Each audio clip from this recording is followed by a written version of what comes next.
আমরা প্রবেশ করছি ব্যাসপুর উচ্চ বিদ্যালয়। ব্যাসপুর উচ্চ বিদ্যালয়ের কি সুন্দর পরিবেশ, মনোরম পরিবেশ।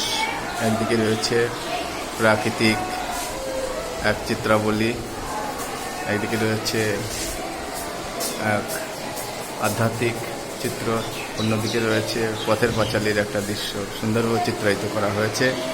আজকে ব্যাসপুর উচ্চ বিদ্যালয়ের আমরা এক নতুন কর্মসূচির উদ্যোগ দেখতে পাচ্ছি। ছেলেরা মেয়েরা ওদের যে যার কর্মকাণ্ডের মধ্যে নিযুক্ত আছে।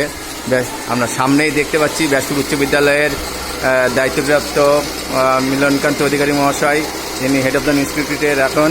আচ্ছা মাস্টারমশাই, আপনার কাছে একটা জিনিস জানতে চাইছি। এই যে ছাত্রছাত্রীরা এবং শিক্ষক মহাশয়ও এখানে একটা বিভিন্ন চিত্রের মধ্য দিয়ে বিভিন্ন রকম চিত্র ফুটিয়ে তুলতে সাহায্য করছেন, বিষয়টা কি আপনি একটু বলুন। এটা হচ্ছে এই বছরে 2024 শিক্ষাবর্ষে মানে একটা বালা প্রজেক্ট সরকার ঘোষণা করেছেন, একটা টাকাও অ্যানাউন্সমেন্ট করেছেন। তো আমরা ছাত্রছাত্রী এবং শিক্ষকদের দিয়ে এটা করাচ্ছি।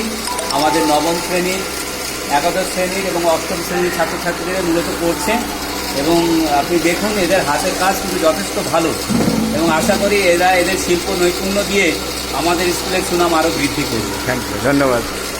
দেখতে পাচ্ছেন এই যে আমাদের ভূগোল শিক্ষক প্রদীপ মিস্ত্রি মহাশয়, তিনি তার মূল্যবান হাতে নৈপুণ্য এবং সূক্ষ্ম তুলির মধ্য দিয়ে তার চিত্রগুলি ফুটিয়ে তুলছেন।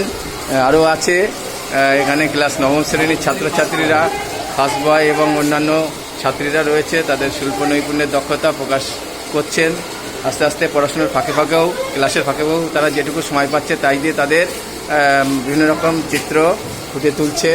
এখানে রয়েছে সমস্ত ছাত্রছাত্রী 11, 10, 9 তারা। এই যে বালা প্রজেক্ট স্যার বললেন, সেই বালা প্রজেক্টের বিভিন্ন রকম চিত্র তারা ফুটিয়ে তুলছে। এই ছাত্রছাত্রীদের ভবিষ্যৎ আরও উজ্জ্বল হোক আমরা বিদ্যালয়ের পক্ষ থেকে আশা রাখি। আচ্ছা, তোরা এইটার মধ্যে দিয়ে কি প্রকাশ করতে চেয়েছিস যদি কিছু বলিস। আচ্ছা, এটা একটা স্কুলের সৌন্দর্যের প্রতীক স্যার আমরা তুলে ধরার চেষ্টা করেছি সামান্যভাবে। মানে স্কুলের সুন্দর, এর পিছনে সবচেয়ে বড় হাত হচ্ছে আমাদের স্কুলের শিক্ষক মহাশয়দের। ওনাদের আদেশ অনুযায়ী আমরা কাজটা শুরু করেছি। সুন্দর বলেছ। ঠিক আছে, তোমাদের এই চিত্র আরও ভালো করে উঠুক, তোমাদের জীবন আরও সুন্দরভাবে ফুটে উঠুক। ধন্যবাদ।